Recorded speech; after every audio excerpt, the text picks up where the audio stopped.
Je parle, vous savez ça, et vous m'entendez, vous savez ça. Comment est-ce que vous savez que vous m'entendez?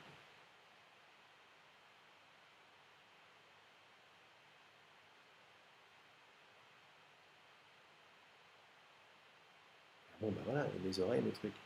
Oui, mais ça, c'est de l'observation après. Je sais que tu parles, je suis conscient de ta voix, et je suis également conscient de t'entendre. Donc, je précède entendre. Je précède le sens de l'ouïe. Mais c'est qui ce jeu qui précède? Regardez, le mental, il coince, il essaie de se mettre derrière.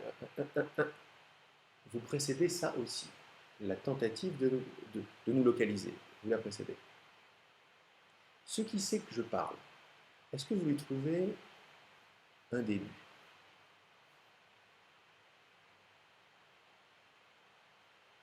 Incroyable, incroyable. Vous allez voir.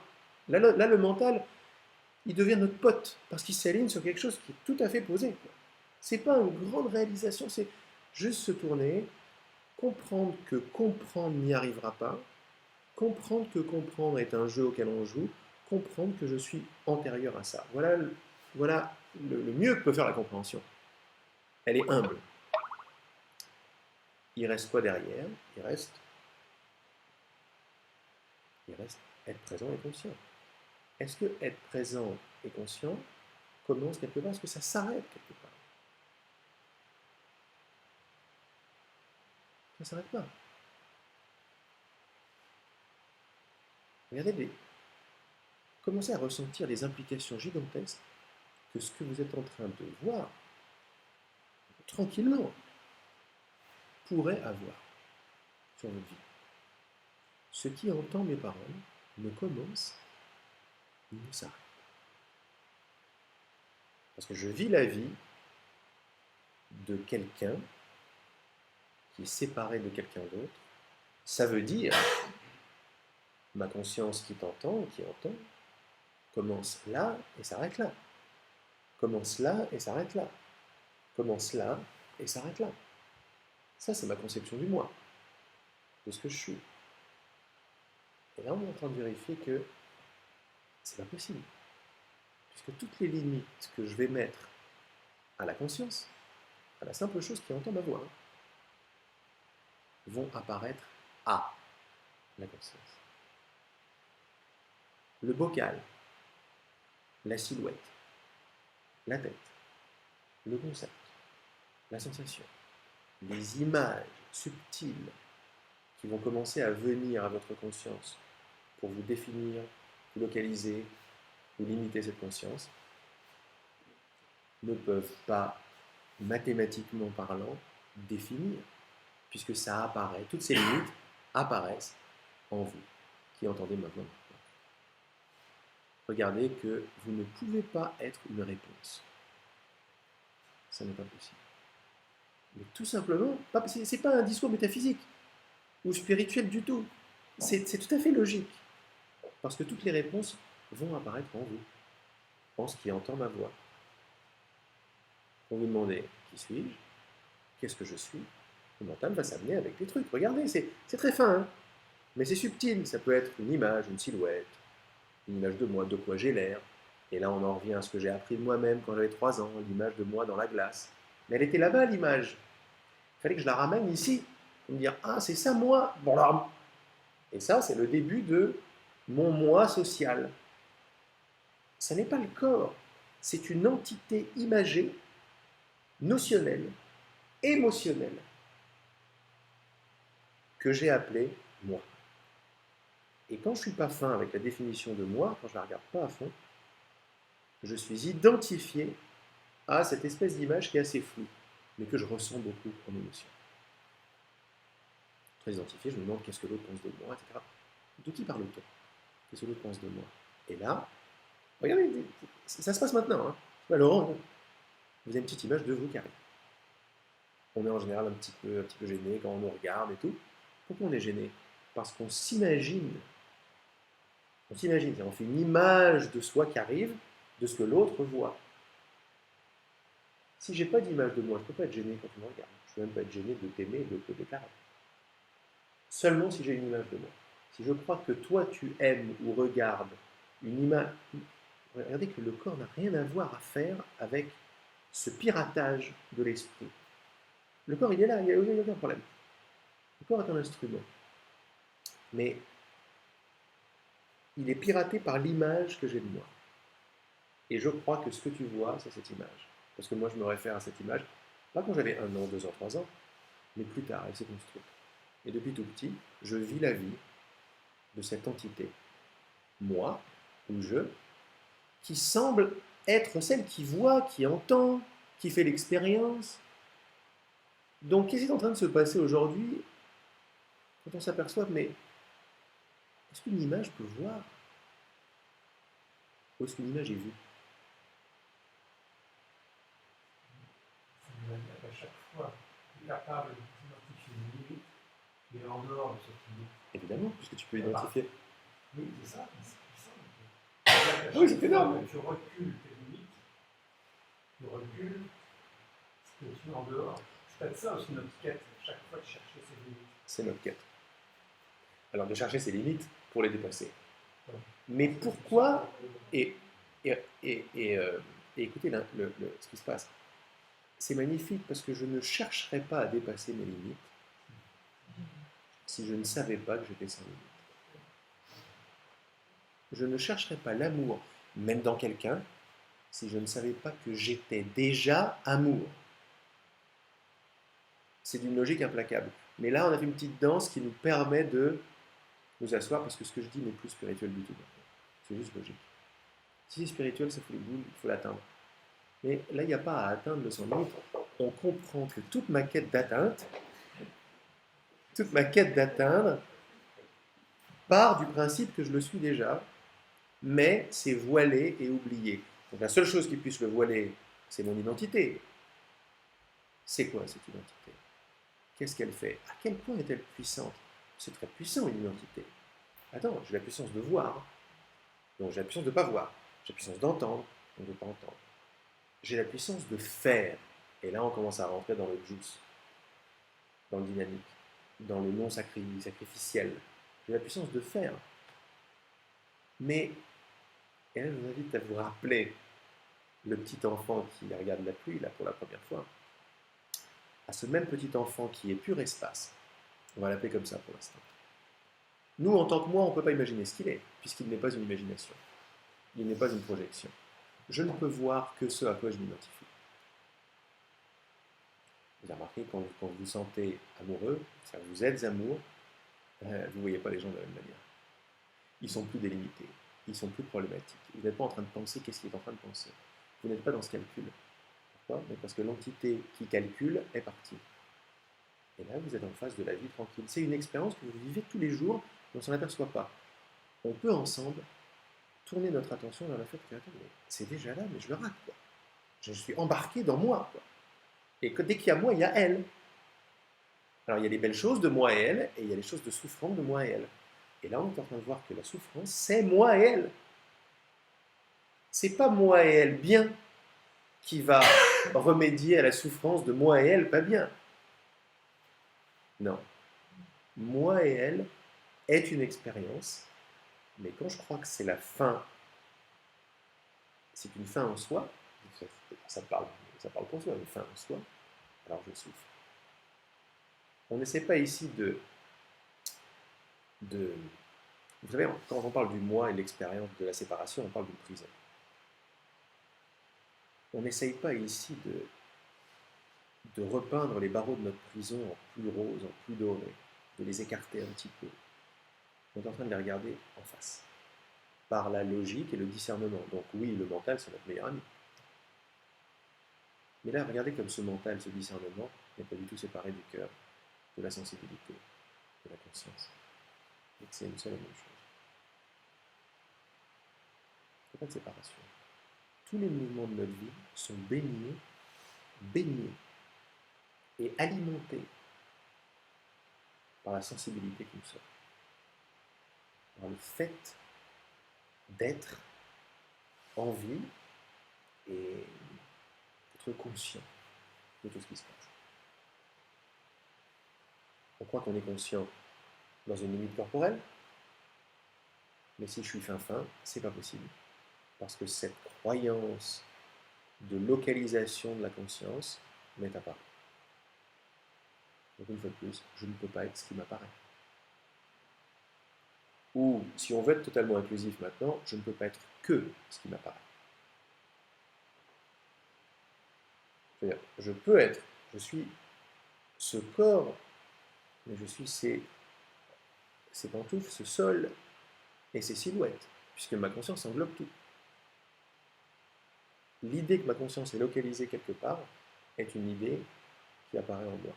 On reviendra là-dessus. J'ai juste envie de venir sur quelque chose d'important, c'est faire.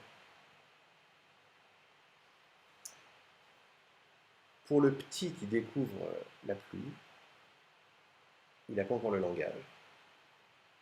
Ce même petit va découvrir moi, demain, avant-hier. Il va aussi découvrir bien, pas bien. C'est un peu les premiers trucs que les parents nous apprennent. Bien, pas bien. Ça s'apprend assez vite parce que bien, c'est la bise, pas bien, c'est la fessée. Avec les degrés, quoi. Dessert, pas de dessert. Ou alors tout simplement sourire, pas sourire. De la maman ou du papa. Donc on apprend tout de suite bien, pas bien. Mais on n'est pas né avec bien, pas bien. Revenez à ça, quoi.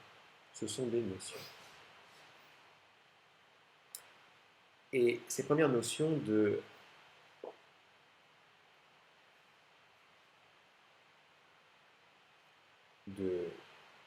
d'approbation ou de désapprobation, je vais dire de punition, mais pour le petit, ça peut être une punition quand même. C'est comme ça qu'on apprend. Hein. Il n'y a pas de mal avec ça, même avec ça, il n'y a pas de mal. Il suffit juste de mettre la lumière dessus. À voir avec ce que j'ai bien fait et ce que j'ai mal fait. Les premiers trucs de bien et mal ont à voir avec le faire. T'as bien fait, t'as une bise, t'as mal fait, tu vas dans ta chambre. Et là, apercevez-vous, apercevons-nous, je suis avec vous dans le truc, que avant de pouvoir comprendre moi, faire et associer les trucs, le corps bougeait tout seul. Quand je dis le corps bougeait tout seul, il n'y avait pas la notion de je fais. Comme là on est en train de voir que je vois, c'est une notion, voir a lieu, eh bien je fais, c'est pareil, faire a lieu. Mais c'est là où notre moi s'accroche le plus. La notion d'un faire ou d'un agir individuel.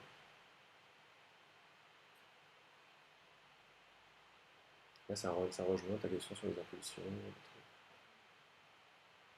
Quand le petit apprend que il a mangé tout le gâteau et c'est pas bien, c'est quelque chose, c'est un choc pour lui. C'est un choc parce qu'il faut qu'il comprenne ce qu'ils veulent dire, les grands.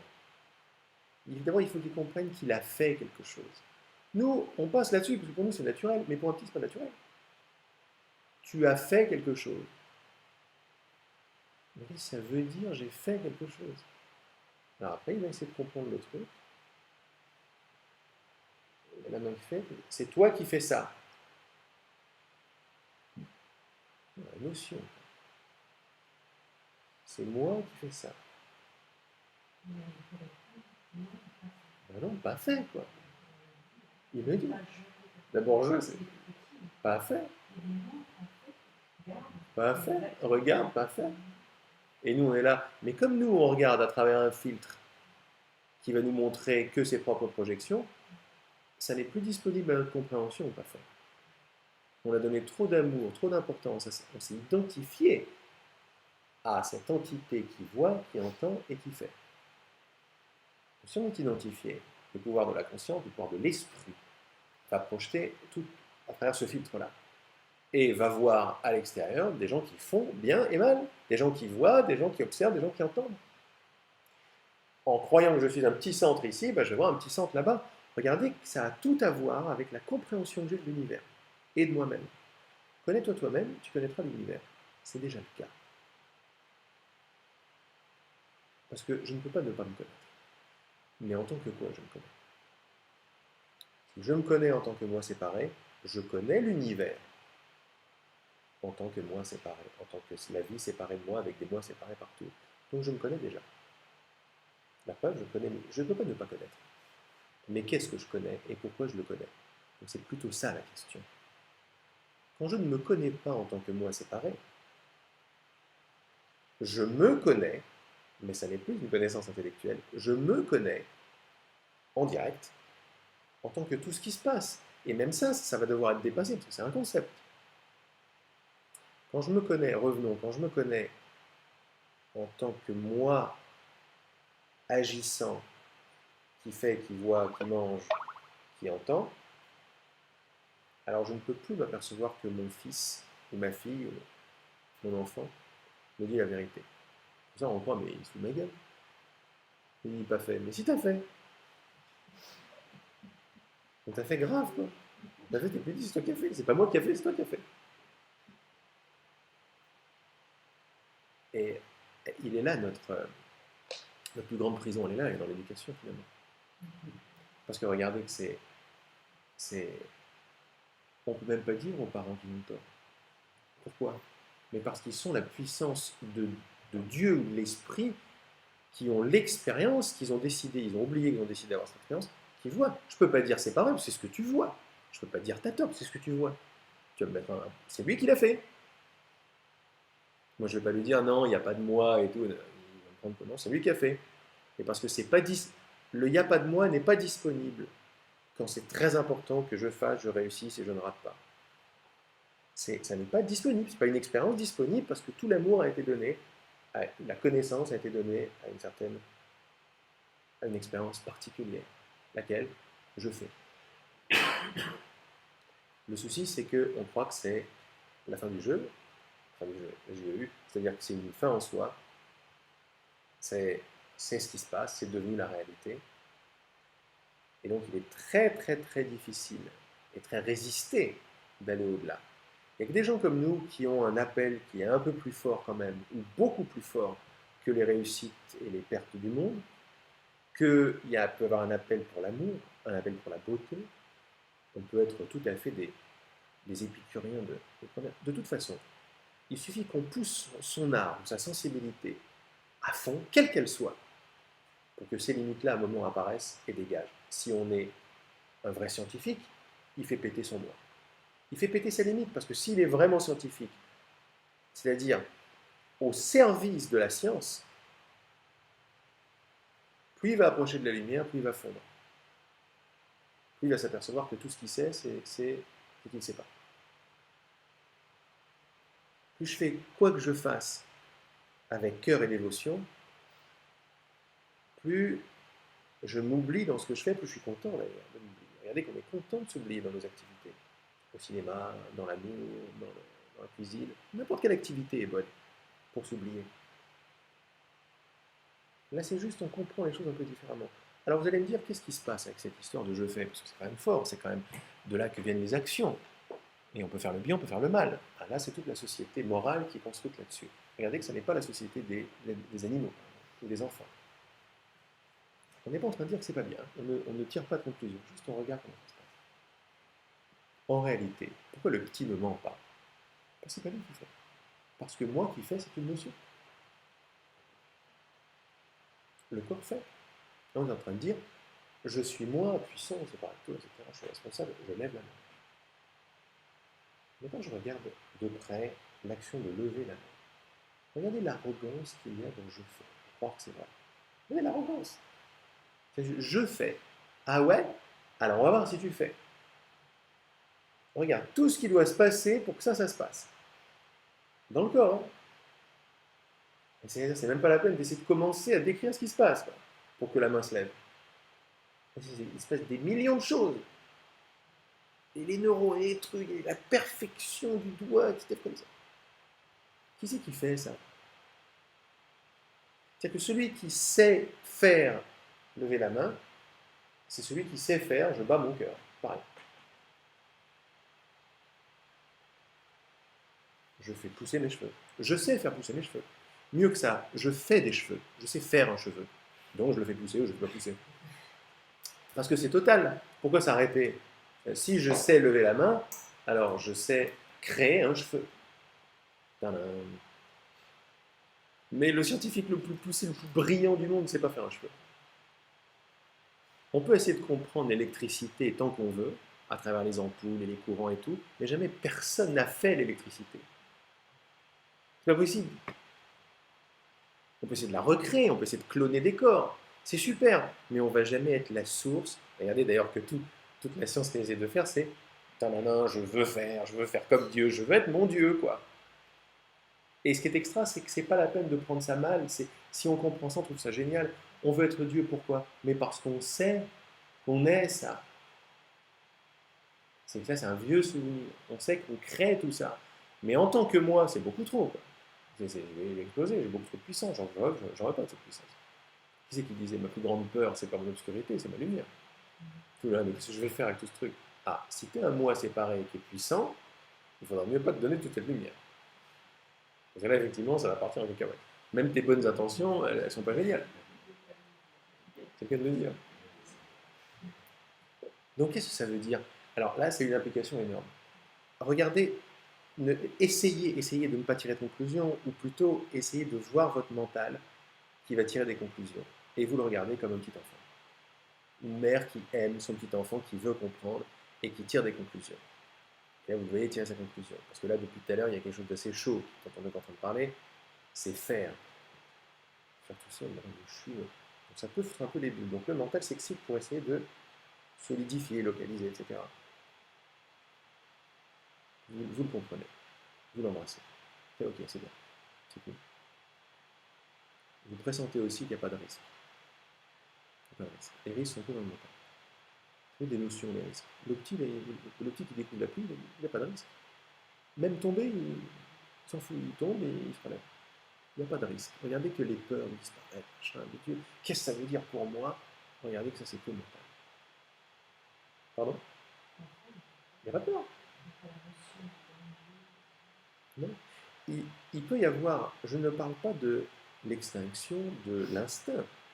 L'instinct, il est là. C'est vrai que l'homme est doué d'un instinct inférieur à celui des animaux. Donc on va comprendre aussi pourquoi on est dans la tête à faire les choses. Donc je parle d'une évolution biologique, en fait, de quelque chose de tout à fait normal. Et là, d'un passage, d'un basculement, qui a lieu en ce moment. Mais on sait très bien qu'on ne va pas se faire écraser, on fait attention, etc. Ça, c'est pas mental. C'est naturel, il y a quelque chose de naturel, quelque chose d'instinctif. Mais nos peurs, à part l'instinct, la peur de se faire écraser, nos peurs sont des peurs psychologiques qui, quand on les regarde de près, elles se détendent. Parce qu'elles dépendent de tout un univers mental. Elles dépendent d'un futur, par exemple. Je ne peux pas avoir peur s'il n'y a pas de futur. J'ai toujours peur de quelque chose qui va arriver. Et c'est toujours lié, ça. Je ne peux pas avoir peur de tout de suite. C'est pas possible. Regardez comme c'est pas possible d'avoir peur de tout de suite. C'est trop immédiat pour avoir peur. J'ai peur de... mais j'ai pas le temps d'avoir peur. Ça va trop vite, quoi. J'ai pas peur, ça va trop vite. Pour avoir peur, il faut extraire ma compréhension de tout de suite et la projeter dans tout à l'heure. Et donc j'ai peur de ce qui peut arriver tout à l'heure. Alors je vous invite à regarder où est-ce que le moment présent s'arrête. Où est-ce qu'il s'arrête? Il devrait s'arrêter quelque part. Maintenant, on devrait s'arrêter. Où est-ce qu'il s'arrête? Enfin, maintenant, on ne s'arrête pas. Mais regardez, là on se marre, c'est génial. Regardez l'implication de ce sourire. Si maintenant on ne s'arrête pas, où est-ce qu'il commence le futur? C'est énorme. Où est-ce que demain commence? Il faut bien qu'il commence quelque part, il commence dans le prochain moment, quoi. Regardez que tout ça, c'est des notions. C'est des notions. Bon, c'est très très réel pour nous. Mais là, on est en train de voir la possibilité que c'est émotionnel, tout ça. On l'a appris, le petit qui est émerveillé par le truc, c'est-à-dire c'est nous toujours qui sommes émerveillés par ce qui se passe maintenant ici. Hein. On n'a pas besoin d'aller se rappeler quand on avait 2 ans. C'est là tout de suite. C'est l'essence de la conscience et de l'être. C'est la pure présence tout de suite. Dans laquelle la notion de tout à l'heure arrive. Et dans laquelle la notion de je fais arrive aussi bien que je regarde, je vois, j'entends, je décide. Il n'est pas question de le casser, d'avoir peur de mourir. Non. Ou de mourir. Non. Il est question de regarder tranquillement ce qui se passe. Regardez qu'il n'y a rien de mal avec le langage, il n'y a rien de mal avec les croyances, il n'y a rien de mal avec m'identifier à ça non plus. Parce que c'est ce qui se passe. Mal, c'est M-A-L. Si vous enlevez M-A-L, qu'est-ce qui reste de la notion du mal? Autant que si on enlève F-U-T-U-R. Bon, qu'est-ce qui reste? Vous savez que tout tombe tout de suite. Tomber, c'est encore un peu romantique, mais qu'est-ce qui reste? Il reste tout ce qui se passe tout de suite maintenant, quoi. Il reste ce qui est. Et dans ce qui est, il y a le mouvement du corps. Comprendre, pas comprendre, faire, être d'accord, pas d'accord, les mains qui plaisent, je vais faire pipi. Tout ça, ça se passe. C'est intéressant d'amener notre enquête plus profondément et de voir pour qui ça se passe et comment ça se passe. Et de comprendre le langage. Et de comprendre pourquoi le langage et l'intellect sont des amis. C'est pas des ennemis. Mais à la base, c'était de la description. Je ne suis pas né avec le langage, donc le langage m'a permis de décrire des choses, des formes. Et après, faire des associations, des théories, et c'est pas moindre, après, des constructions de monde avec ces théories. Là, on laisse tranquille ces mondes, on regarde les choses telles qu'elles sont dans leur substance, comment elles apparaissent. On dit tout à l'heure que le langage, en fait, il sert à quoi? Il sert à communiquer. On communique différemment que les chevaux. Les chevaux, ils ne communiquent pas pareil. Nous, on communique avec le langage. C'est super. C'est très très précis, c'est génial, mais c'est très limité si on se prend pour ce langage. Il y a quelque chose, ça décrit quelque chose de beaucoup plus riche. Le mot n'est pas la chose. Le mot livre, L-I-V-R-E, n'est pas contenu là-dedans, quoi.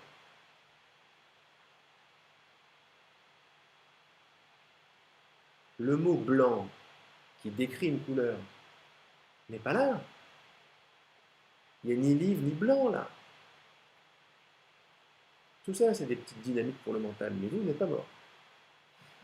S'il n'y a ni livre ni blanc, ou si vous voyez que livre et blanc, c'est quoi? C'est une pellicule conceptuelle que j'ai placée sur les objets. Il fallait les délimiter. Un centre, c'est un livre, c'est un téléphone, donc c'est totalement fonctionnel. Parce que je te parle maintenant, je suis un humain, je suis un être un peu évolué, je te dis pas, prends mon ordinateur. Tu vas me regarder bizarrement. Il y a un problème de case, celui-là. Non, je dis, prends mon livre. Mais on sait, toi et moi, que livre n'est pas l'objet. Comme pluie n'est pas ce qui se passe. Regarde la richesse de ce truc qui tombe du ciel, de l'eau, l'humidité, la température. Regarde l'expérience qu'est la pluie, qu'on a enfermée dans P-L-U-I-E. Et on l'a classée. Il y a pluie, il y a soleil, pardon. Les enfants, comme on dit, parce que on a mal à entrer dans ce langage, on a mal à... Il y a une chose derrière, Oui. Oui. Si on apprenait à regarder derrière, peut-être qu'on se regarde sur notre langage, c'est très possible. ce qui apparaît de la difficulté. Tu as tout à fait contourné, bien sûr. Ça commence par soi, toujours. Vous voulez faire une petite pause? Attends, je veux juste voir quelle heure il est. C'est que quand tu dis toujours ton geste, quand tu faisais une classe, c'est pareil. Il y a des catégories, on a formaté les enfants, la normalité c'est ça, donc forcément, c'est dans le Bien sûr. Et là, on n'est pas en train de casser, parce qu'on se dirait, bon, alors les petits et tout, il faut arrêter de leur apprendre le truc. Ça n'est pas possible, non. Non, c'est la façon. C'est d'où ça vient. Regardez ce qui nous fait bouger dans notre vie, ce qui nous émeut, ce qui nous touche. Ben oui. Ben voilà. Mais c'est devenu une fin en soi.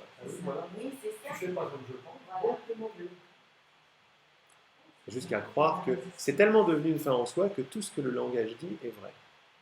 Et là, on est en train de vérifier, mais des notions de base. Après, on peut tout vérifier, on s'aperçoit que on ne peut pas être sûr. Je ne peux pas me couper la main pour une notion, parce que son opposé est dans les alentours. Dans la vicissitude, c'est genre... c'est comme le petit requin qui est derrière. Vous avez remarqué que dès que vous êtes sûr de quelque chose, il y a un petit doute qui arrive avec.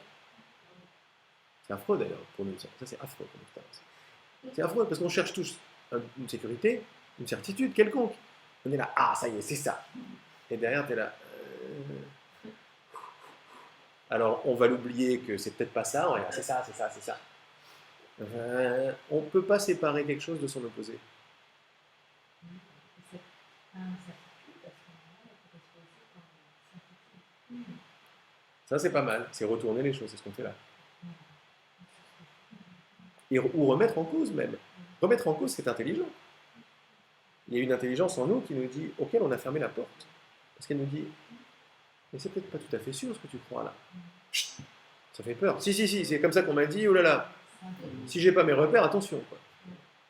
Donc il y a cette peur qui est là, c'est la peur de disparaître, c'est la fameuse peur de mourir, la peur de disparaître que nous avons. Et si vous arrivez à goûter à cette plus grande des peurs, qu'on veut éviter à tout prix, ça n'est pas la nôtre, c'est la peur de notre identité avec quelque chose que nous ne sommes pas. Je répète calmement. La peur de disparaître, qui est la mère de toutes les peurs. Toutes. Celle-là, c'est la plus affreuse de toutes. C'est pire que la peur de mourir. Parce que la peur de mourir, c'est encore... On peut l'appeler la peur de disparaître. Bon. La peur de disparaître, c'est clairement la peur de mourir. Tout cela pointe vers une peur, une terreur affreuse qui est tout de suite, c'est la peur de ne pas exister. Elle paraît très abstraite. Mais elle devient peur de disparaître, histoire de pouvoir souffler un peu. Pourquoi? Parce que peur de disparaître, c'est déjà notre futur. Je crée un futur pour ne pas vivre cette peur. C'est intéressant de voir les choses comme ça. Mais si on peut goûter au fait que la peur de disparaître n'est pas la nôtre. Oui, vous sentez la peur de toutes les peurs. Après, elle va prendre plein de formes. Beaucoup de déni pour ne surtout pas vivre, c'est invivable. Ça n'est pas la nôtre. C'est la peur de ce jeu, J-E-U, qui est le jeu J-E, ou le faux jeu, si vous voulez, ou le moi. L'entité, image, émotion, émotion, image, personnage. Le personnage en lui-même, il n'y a pas trop de problème à part entière, parce que c'est un moi social. Mais me prenant pour ce moi social, je me tape les peurs de ce moi social, qui est la peur de disparaître. Mais pourquoi ça me fait peur de disparaître? Parce que c'est pas naturel. Si j'ai peur de disparaître, ça veut dire que je me sais éternel. Je ne chercherais pas l'amour si je ne l'étais pas. Je n'aurais pas peur de disparaître si je ne savais pas que j'étais éternel. Mais pour le mental, c'est pas possible qu'on est éternel, naturel. Et là, le mental s'y fait de la droite, il regarde le corps, il dit c'est pas éternel. Non, c'est pas éternel. Mais est-ce que ce qui entend ma voix maintenant, on a vu que ça commençait pas, quelque part, ça ne se finissait pas. Est-ce que vous lui trouvez une couleur à ce qui entend ma voix? Un sexe, un genre, féminin, masculin. Ça monte, ça descend. Je vais vous inviter à faire votre plus grand effort psychique, corporel, si vous voulez,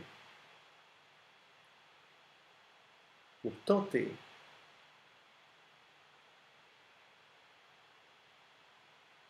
de demander à cette conscience de vous laisser tranquille pendant quelques secondes. Depuis dehors.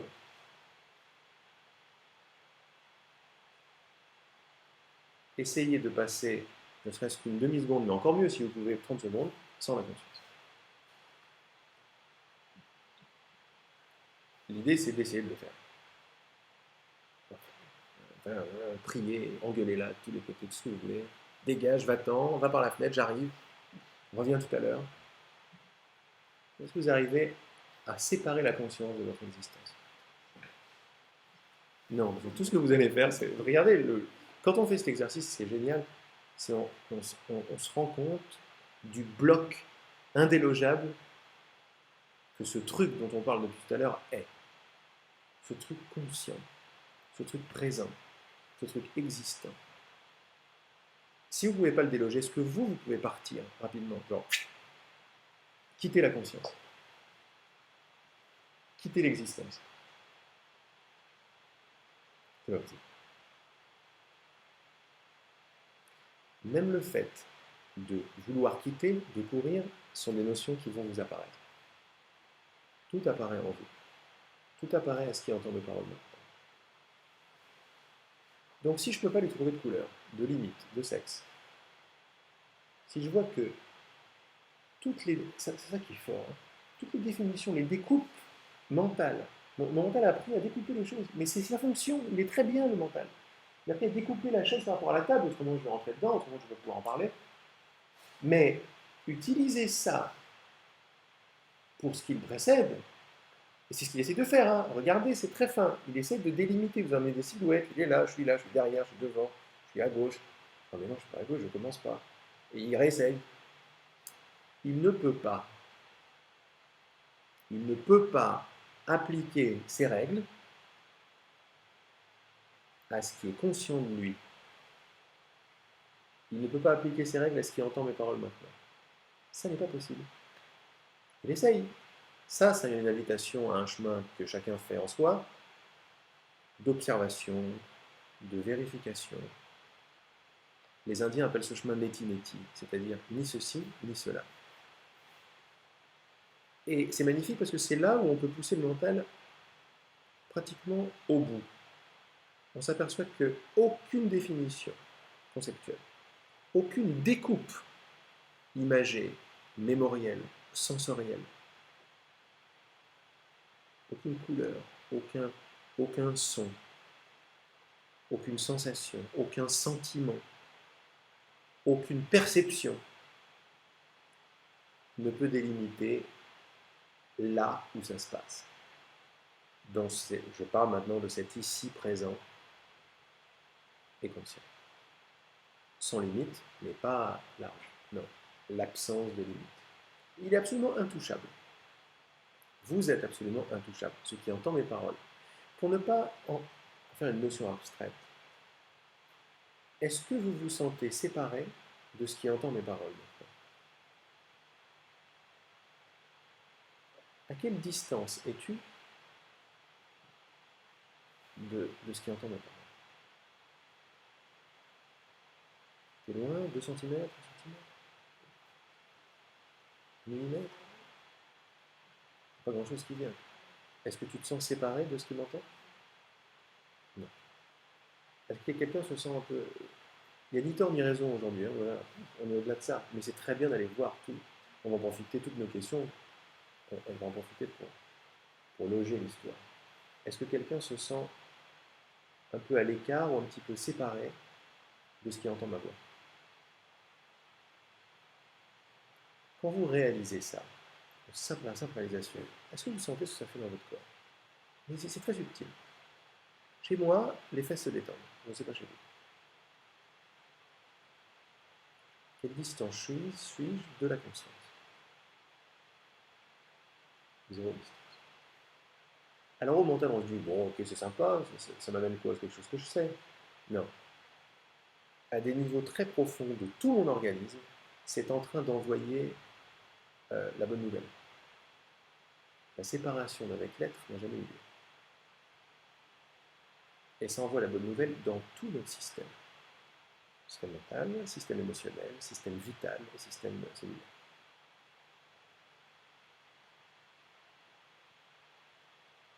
Parfois, on parle de quelque chose de progressif plutôt que quelque chose d'instantané. Les deux sont corrects. Il est instantané d'être qui on est. La conscience n'est pas dans le temps. Et il semble être temporel ou progressif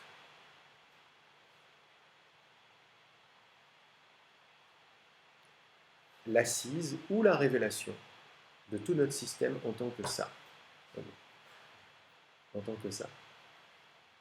C'est l'oiseau qui est rentré un peu, c'est pas. J'ai une question. Bien sûr. En fait, la séparation pour moi, elle vient quand je pense que je suis dans ce corps. C'est ça. Et la vérification, c'est es-tu dans ce corps? Ou alors ce corps est-il en toi?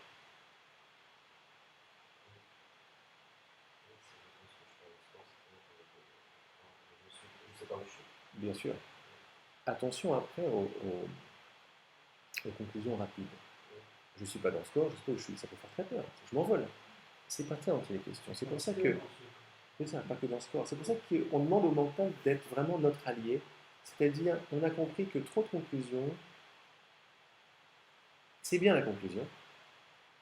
C'était bien de conclure que ça c'était une chaise. C'était bien. C'est bien. Je prends le langage du mental, c'est bien. C'est bien, c'est une chaise, ça n'est pas une table. Extra. Ça, c'est une pensée, ça, c'est une émotion, ça, c'est une sensation. Super. Maintenant, les conclusions, genre. Maintenant, les autres conclusions, qui ne sont pas des descriptions assez exactes des choses, demandent à être dépassées. Regarde que quand on enlève un truc, le mental va tout de suite vouloir faire un autre. Il dit, je m'aperçois que c'est pas que je ne suis pas dans le corps, c'est que je suis dans le corps n'est pas exact. Sans la différence qu'il y a là-dedans. C'est très subtil, mais on va avoir besoin de cette subtilité. Parce que c'est là où le discernement il va pouvoir y aller en laser. Parce qu'autrement, ça va trop loin. Parce qu'autrement, on n'est pas à l'abri d'une nouvelle conclusion. Je suis en dehors de mon corps. Et je suis en dehors de mon corps, c'est pas ce dont il est question. Ça fait encore un mois, quelque part, ça fait très peur. Donc bah là, il faut que je m'incarne et tout. Quoi. Mais c'est pas ce dont il est question. La notion je suis dans mon corps, en fait, c'est pas qu'elle est fausse. C'est est-elle exacte? C'est ça qu'il faut dire au mental. Je suis dans mon corps, est-ce que c'est exact? Et là, ton mental devient ton ami parce qu'il va vérifier. Mais il va vérifier pas ce que Laurent raconte. Il va vérifier pourquoi est-ce que je dis que je suis dans mon corps. Quelles sont les preuves que j'ai que je suis dans mon corps? Qu'est-ce que j'ai dans mon expérience qui me dit ça? Parce que c'est des mots, ça. Je m'en fous des mots. Mais qu'est-ce qui me dit ça? Ah ben, il y a une sensation. Une sensation d'être dans mon corps. Et là, on va commencer à rentrer dans la sensation. Là, je ne sais pas si on peut le faire maintenant, mais quand on fait des ateliers, par exemple, on reste 4-5 jours ensemble, là, on peut rentrer dans. De temps en temps, un week-end aussi, on fait des petites méditations. Et l'invitation à aller explorer la sensation, à aller explorer la matière, le corps, les cellules, le ressenti, nous affine de plus en plus. C'est l'idée qu'il y a derrière la méditation Vipassana. La méditation qu'a donnée le Bouddha, qui s'appelle Vipassana, veut dire regard transperçant. On affûte notre regard mental, parce que c'est mental, on affûte notre regard tellement à devenir vraiment scientifique et à mettre toutes les notions qu'on a sur le feu de cette vérification. Donc, je suis dans mon corps, c'est pas vrai, ok, mais ça peut inviter chez les uns, chez les autres, à descendre. Qu'est-ce que ça veut dire je suis dans mon corps? D'abord, ça veut dire un sentiment. Le sentiment, d'abord, c'est quoi? D'abord, c'est le sentiment d'être. D'abord, pour que cette expérience ait lieu, pour que je suis dans mon corps ait lieu, oui. Qu'est-ce que ça veut dire je suis dans mon corps? C'est-à-dire que je suis déjà, ça existe. Je suis, c'est quoi? Je suis, c'est un sentiment d'être. Okay. Le sentiment d'être dans un corps. Donc mon sentiment d'être, il doit être délimité quelque part, puisque je le glisse dans mon corps. Okay. C'est quoi un corps? Alors, là, le mental me donne ces images. C'est une image, une silhouette. Donc, c'est une image. Pas que ça. Non. Il y a quoi d'autre? C'est quoi? C'est une sensation. Donc, on explore sensation.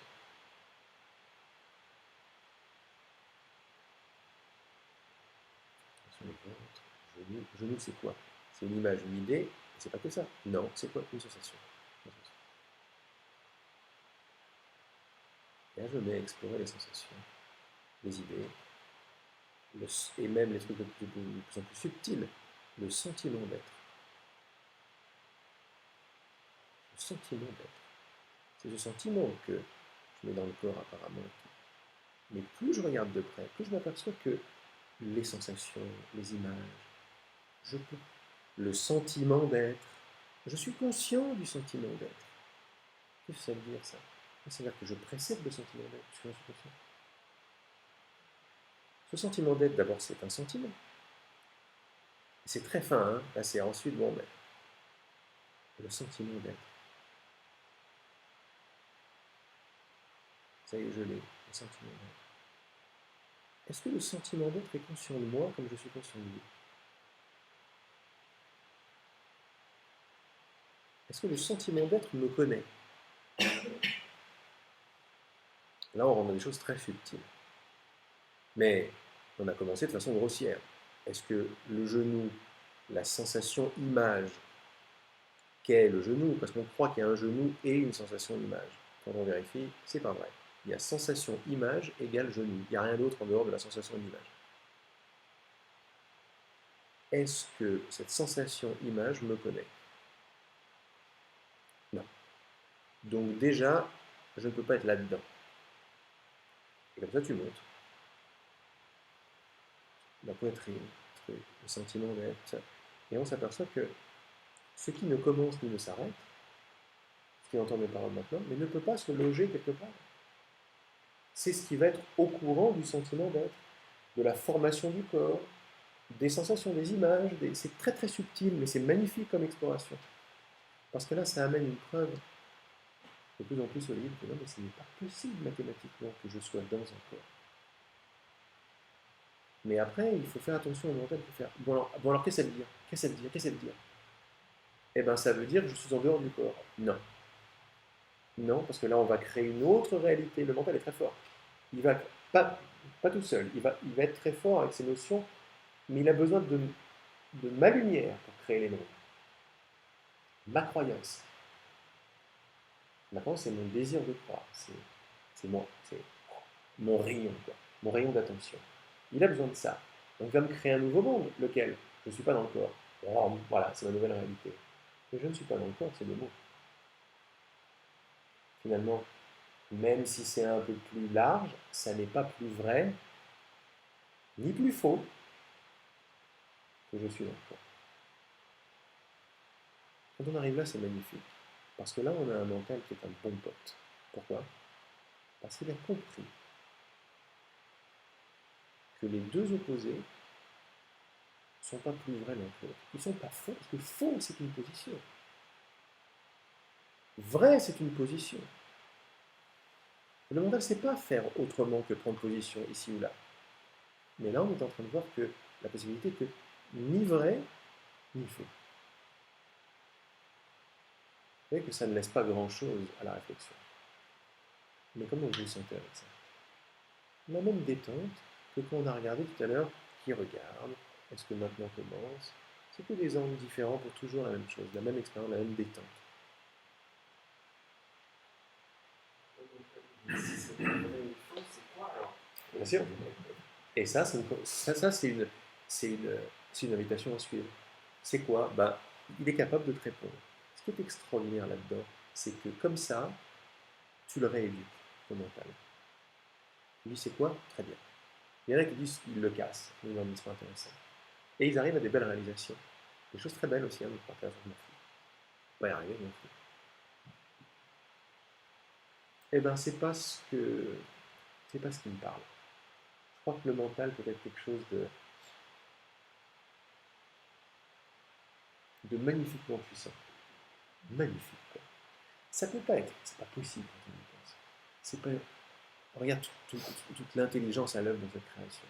Cette même intelligence qui fait la merveille des atomes, des cellules, des feuilles, de la neige, des trucs. C'est impensable tellement c'est beau. Cette même chose a créé biologiquement le mental. C'est pas possible, c'est une erreur, quoi. Ça voudrait dire, bon, il est bien gentil celui qui a tout créé, mais là il a fait une connerie, quoi. C'est pas possible. C'est pas possible. Le mental va arriver à cette conclusion. C'est un virus, moi, l'ego, machin. Mais notre cœur nous dit c'est pas possible. C'est pas possible. Il doit y avoir quelque chose de plus grand là-dedans. Donc s'il y a quelque chose de plus grand là-dedans, et si ça me parle, alors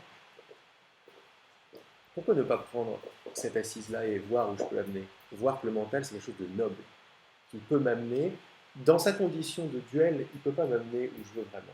Mais quand il demande c'est quoi, là je peux m'intéresser à lui. C'était notre question depuis tout petit, c'est quoi? C'est quoi? C'est quoi? C'est quoi? C'est quoi? C'est quoi? C'est quoi? Et on a eu des réponses. Et on s'aperçoit que toutes les réponses qu'on a nous ont coupé de l'émerveillement. Mais ça ne veut pas dire qu'il faut couper c'est quoi. C'est-à-dire qu'il faut prendre c'est quoi et le diriger plus intelligemment. C'est quoi? Eh ben, tu vas pouvoir me dire c'est quoi? Qu'est-ce que c'est? Regarde, qu'est-ce qui t'intéresse vraiment? Quand je fais ça, alors là, je rentre dans une puissance, parce que là je fais par rapport à ce qu'on disait tout à l'heure quand David était là. On va vers la motivation et le désir. Qu'est-ce qu'il y a derrière la question? C'est quoi? Pourquoi tu veux savoir? Là, on rentre dans un autre mental. On rentre d'abord dans un mental qui est purifié temporairement de sa notion d'arriver à des conclusions, qui est purifié temporairement de sa notion de prendre position pour l'un ou l'autre des contraires. Il a lâché ça par humilité, il voit qu'il n'est pas mort, et là, comme une mère aimante, tu lui dis, qu'est-ce qui t'anime? C'est quoi? Extra. Viens, on va y aller ensemble. Il n'y aura pas une réponse machin, parce que tu vois que toutes les réponses que tes parents t'ont données, et que la société t'a données, que les livres spirituels t'ont donné, t'ont pas suffi, puisque tu es encore en train de demander c'est quoi. Donc ça veut dire qu'il y a quelque chose de plus profond que tu cherches que juste des concepts et des positions. Derrière les mots que je suis en train de dire, il y a une énergie, une invitation, et en fait c'est comme si le mental était affûté, comme un couteau, comme une lame. Il devient de plus en plus, il devient de moins en moins dépendant des concepts, de moins en moins dépendant de la solidité de la perception. On pourrait y retourner tout à l'heure, mais la perception n'est pas si solide que ça. Parce que dès que j'enlève C-H-A-U-S-E de ça, je ne sais plus que c'est une chose. Il y a toujours quelque chose. Quoi? Bois. Couleur bois. B-O-I-S. Ah oui, B-O-I-S, c'est ça. Et là, je commence à m'approcher, là, je commence à avoir une expérience de plus en plus molle de la matière. Il y a quelque chose. C'est difficile à décrire. Normal, la description est de moins en moins là. Mais on n'est pas mort. On n'est pas mort. Le mental n'est pas mort non plus. Il fait partie de la matière, en fait. C'est toute une expérience. C'est une invitation à se rapprocher de la matière, plutôt que de partir dans les airs. Aujourd'hui, ce qu'on fait, c'est une invitation à se rapprocher. On l'a pas fait exprès, c'était comme ça. Nous, l'homme, l'humanité, s'est séparé de la matière pour l'observer. Ou alors on se dit, bon ben, c'est le moi séparé, ça me fait chier, on l'enlève. Ou alors on se dit, ce truc, ça vient de Dieu aussi. Ça doit pas être débile, en fait. Il doit y avoir quelque chose là-dessus. On embrasse cette séparation, on la comprend. On le fait de plus en plus. On s'aperçoit que la distance est une notion. Là, tout ça, c'est. Je n'ai pas envie de mâcher quelqu'un de travail pour toi ou pour tout le monde ici. Mais c'est une invitation. C'est la même invitation de vérifier. On se sert du mental. Le mental veut vérifier. Et bien, il rentre en soi. Ça devient un ami. Quoi. Il ne pourra pas atteindre la paix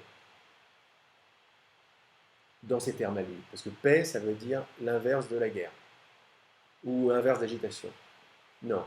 Parce que si paix égale inverse d'agitation, je ne pourrais jamais séparer l'un de l'autre. C'est pas possible. Dans un monde duel, comme ici. Autant que j'apprenne à devenir intelligent très rapidement, on va percevoir que je ne peux pas séparer un opposé d'un autre. C'était la discussion qu'on avait l'autre jour, le yin et le yang. C'est pas pour rien, le yin et le yang, c'est le symbole du Tao depuis très très longtemps. Quoi. Le masculin, le féminin. C'est pas que l'un existe. Il y a l'un et l'autre, il y a le bien et le mal. Non, tout est comme ça. Le truc très intéressant dans le Tao, c'est pas seulement la délimitation entre le noir et le blanc, c'est le petit trou noir dans le blanc et le petit trou blanc dans le noir. Ça veut dire que l'un existe par l'autre, l'autre existe par l'un. L'un ne peut pas exister sans l'autre, l'autre ne peut pas exister sans l'un. Les deux forment un tout. Un est divisible à la fois. Quand on comprend ça, le mental lâche. Parce que le mental duel et discursif, il ne peut pas tenir avec la non-position. Mais nous, on n'est pas mort. Et il y a un mental à l'œuvre. Regardez, je ne suis pas débile. Je vous parle, je discerne.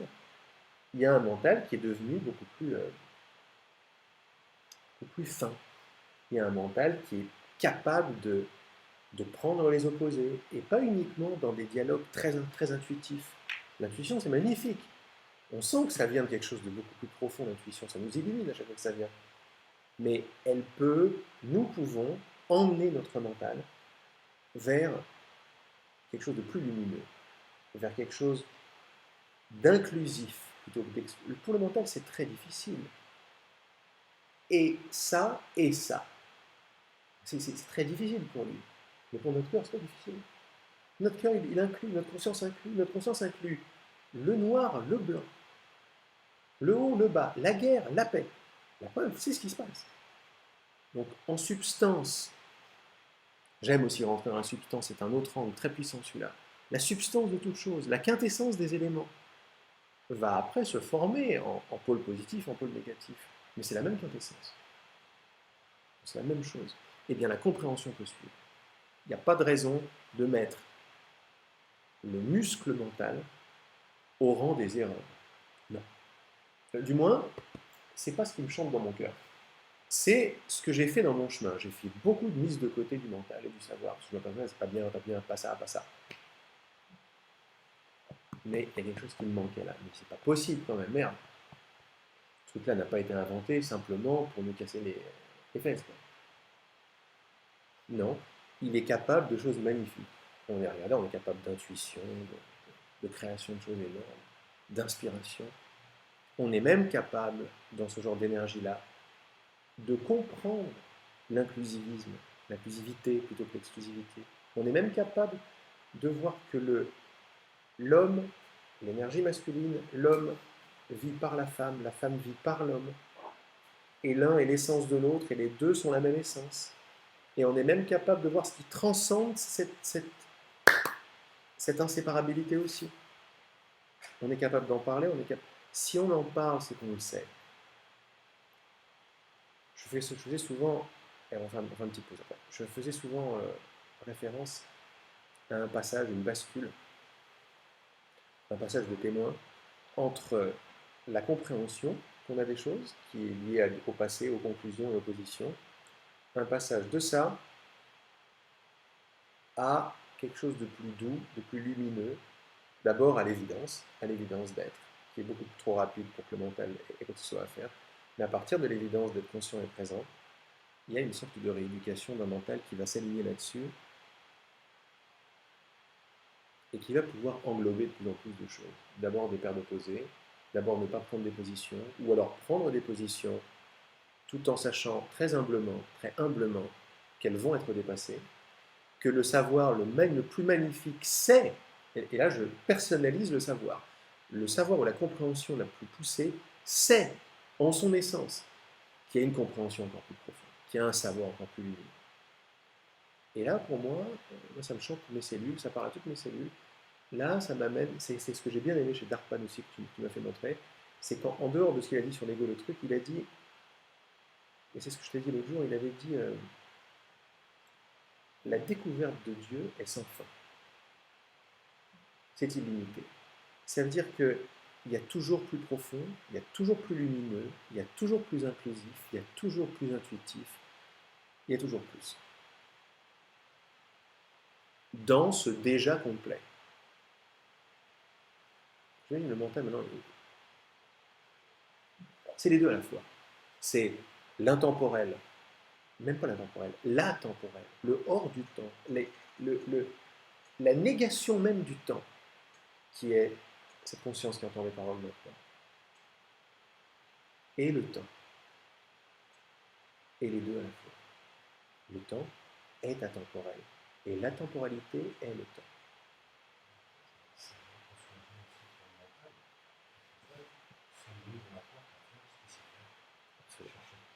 Absolument. Être fonctionnel, mais bien sûr. Mais le corps aussi. Le corps a été piraté par nos idées.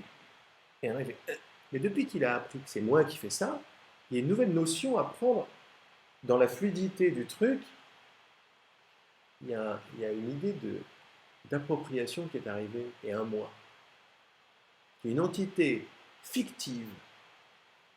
Fictive, parce que quand on la regarde, elle n'est pas là. Je, c'est pas quelqu'un. Mais il y a un propriétaire du corps qui est arrivé et qui décide. Alors, bien évidemment que le bras, il va devenir comme ça. Parce qu'il faut prendre celui-là en compte maintenant. Il faut prendre le propriétaire en compte. Avant de faire une petite pause, quelle tête ça a le propriétaire d'un corps? Où est-ce que ça se trouve? À qui appartient ce corps? Alors, ben moi, c'est où ça? C'est qui? C'est où? C'est où? C'est mon corps. Ok, mais qui parle?